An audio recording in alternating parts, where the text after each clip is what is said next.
Selamat pagi kepada mahasiswa-mahasiswi ekonomi pembangunan, khususnya yang mengambil mata kuliah ekonomi industri. Nah, pada pertemuan 12 ini, kita akan membahas topik tentang perilaku pasar, khususnya yaitu diferensiasi produk, periklanan, dan penelitian pengembangan. Dengan saya, Tridulani Rarasaka Puspa, SOMSE.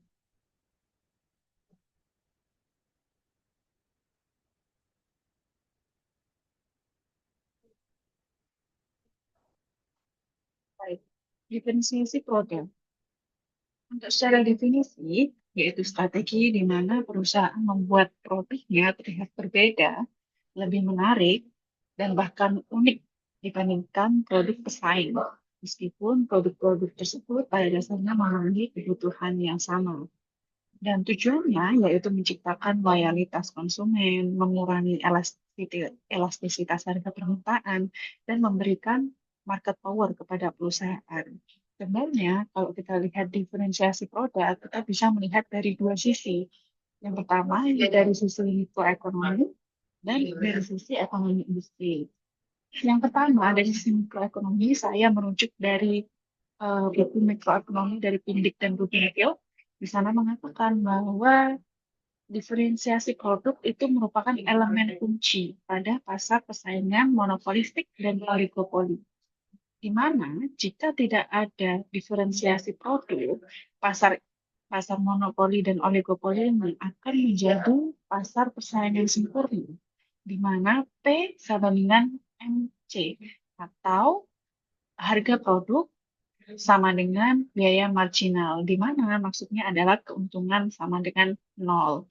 Kemudian kalau kita lihat dari sisi ekonomi industri, dibedakan menjadi dua, yaitu diferensiasi produk vertikal, di mana perbedaannya terletak dalam kualitas.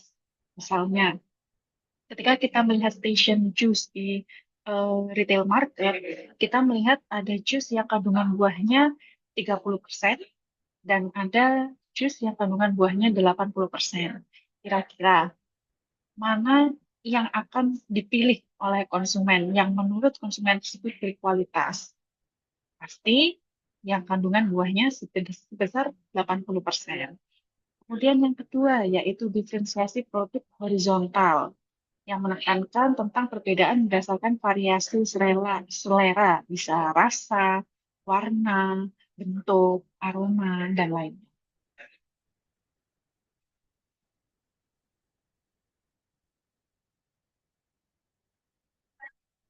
Faktor penentu, apa sih yang menjadi faktor penentu perusahaan itu melakukan diferensiasi?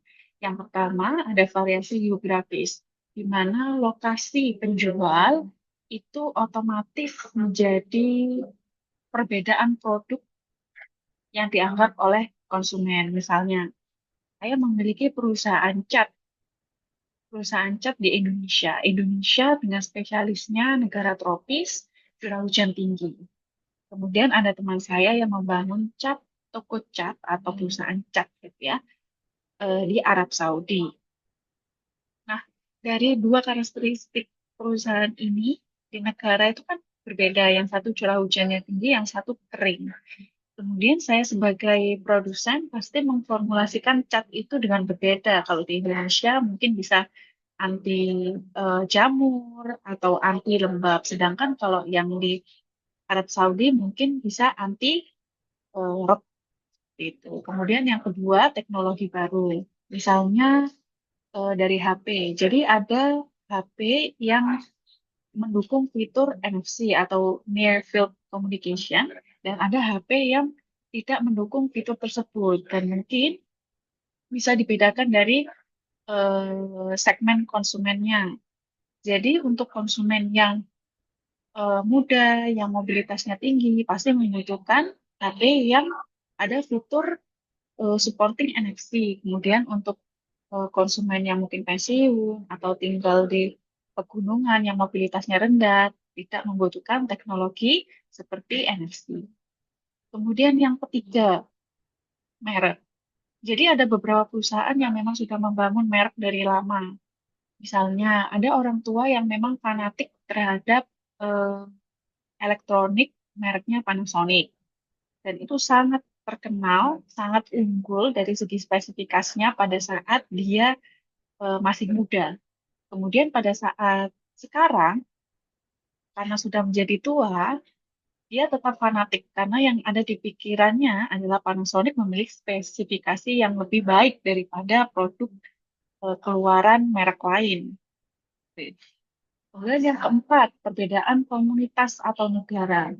Misalnya, saya sebagai penyuka coklat disodori dua barang, yaitu coklat yang dari Belgia yang terkenal milky, kemudian gampang lumer, intensitas coklatnya tinggi. Kemudian dikasih satu lagi coklat dari Indonesia. Secara rasional pasti saya akan memilih coklat berasal dari Belgia karena Belgia terkenal sekali dengan spesifikasinya di produksi coklat yang berkualitas. Kemudian yang kelima yaitu selera dan preferensi konsumen. Karena selera konsumen ini sangat beragam ya, mulai dari karakteristik produknya, seperti bentuk, kemudian harga, aroma, warna, dan lain-lain, sehingga produk yang berada di pasar itu sangat beragam upayanya untuk memenuhi kebutuhan dan selera konsumen.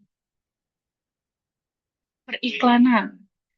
Periklanan merupakan suatu metode yang digunakan perusahaan penyedia barang dan jasa untuk memberikan informasi kepada konsumen mengenai barang dan jasa yang harusnya dijual. Tujuannya menginformasikan karakteristik produk dalam rangka mengajak konsumen menggunakan produk yang diiklankan serta dalam konteks upaya memenangkan persaingan di pasar. Berdasarkan Sparna, periklanan itu menjadi dua. Yang pertama bersifat informatif dan bersifat persuasif. Nah, bersifat informatif itu seperti apa? Yaitu iklan yang memberikan informasi secara faktual, memberikan informasi karakteristik produknya.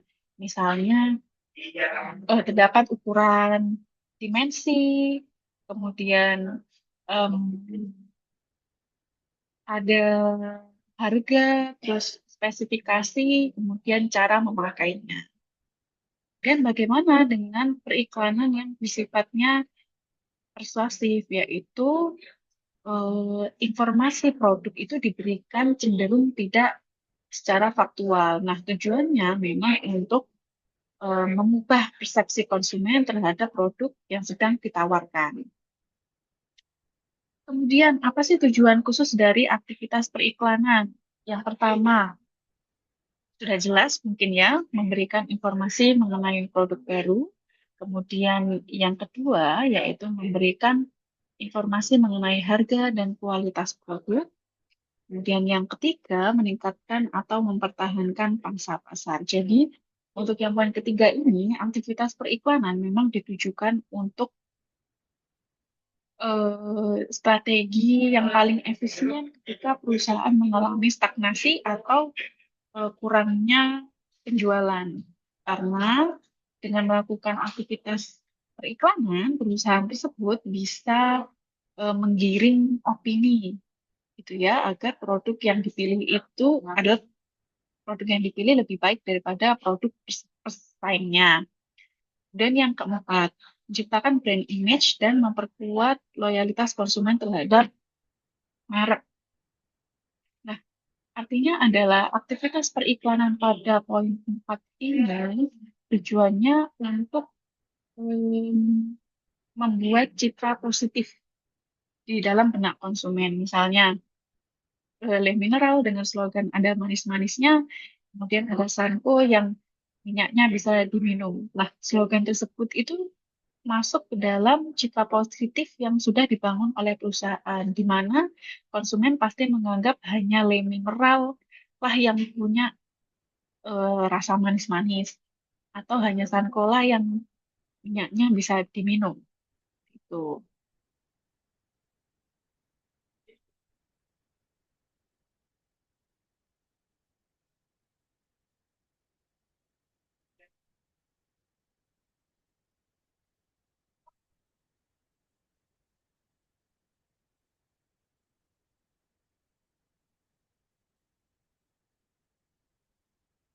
Ya, derajat kepentingan struktur pasar.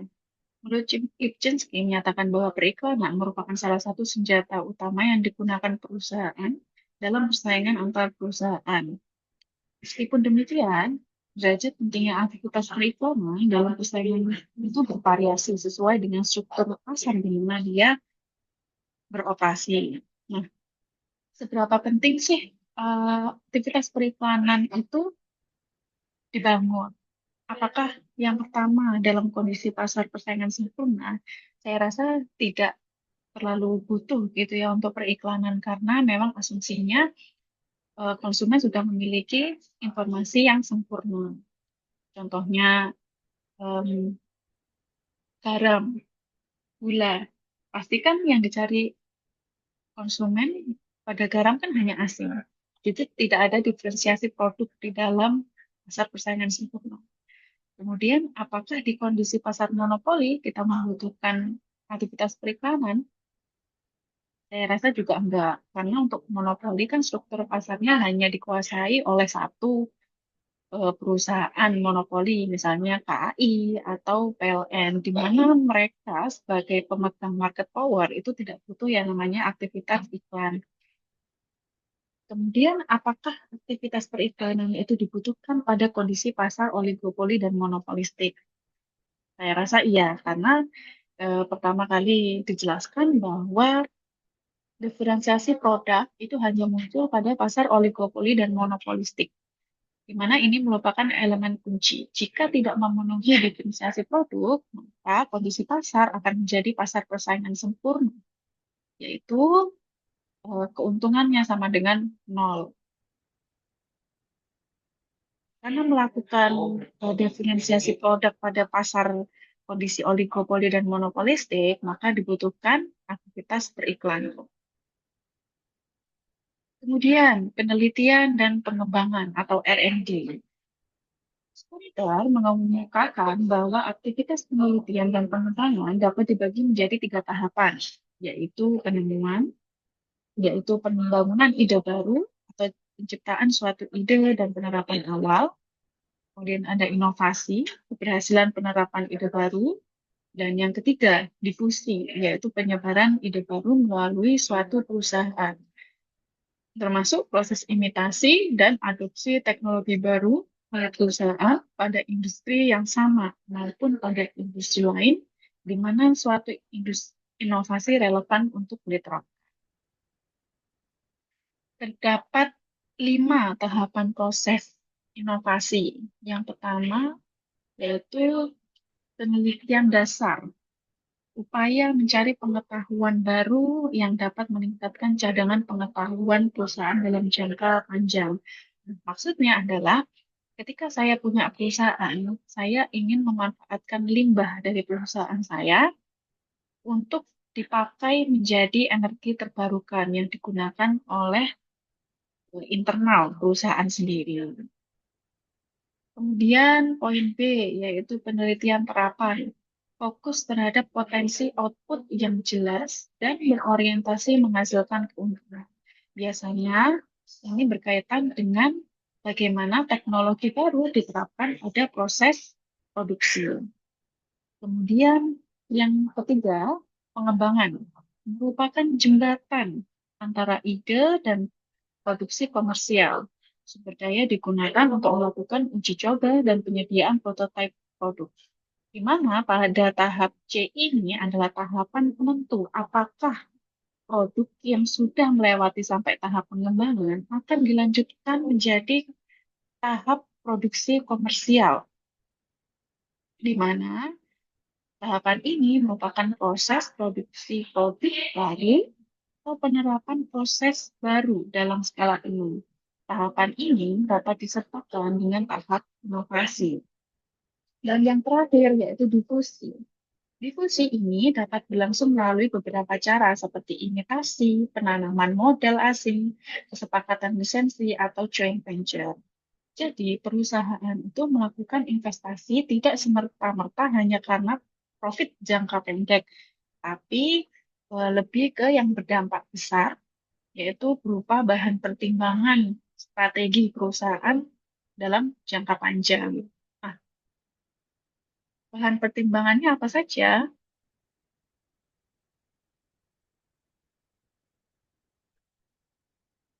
Yang pertama adalah strategi ofensif, yaitu penciptaan ide-ide baru dan percepatan pengembangan produk agar dapat menjadi yang pertama di pasar.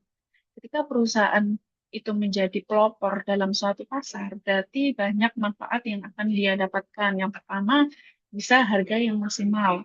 Kemudian, dia bisa menguasai pangsa pasar. Dan yang ketiga, memiliki hak paten dalam jangka pendek. Kemudian yang kedua, strategi defensif.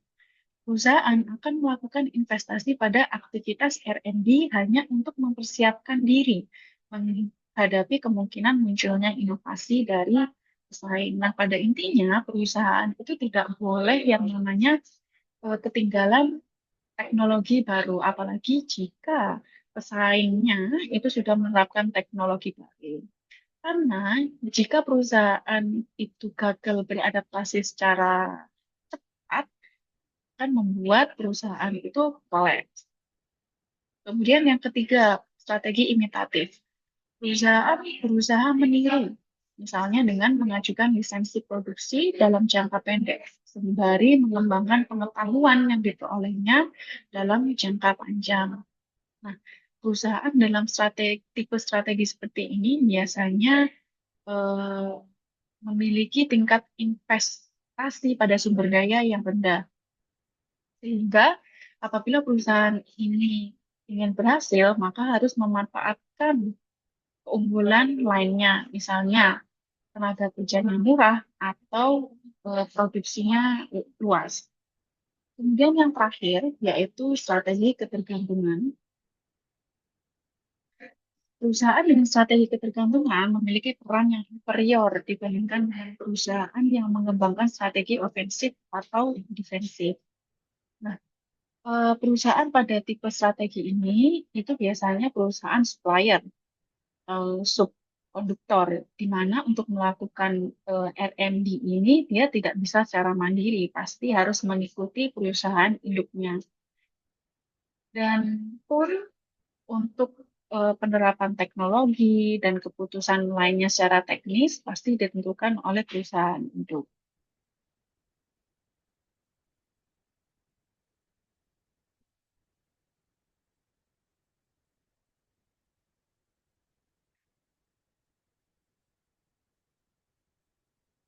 Baik, demikian presentasi untuk topik perilaku pasar, diferensiasi produk, periklanan, penelitian, dan pengembangan. Saya akhiri. Wassalamualaikum warahmatullahi wabarakatuh.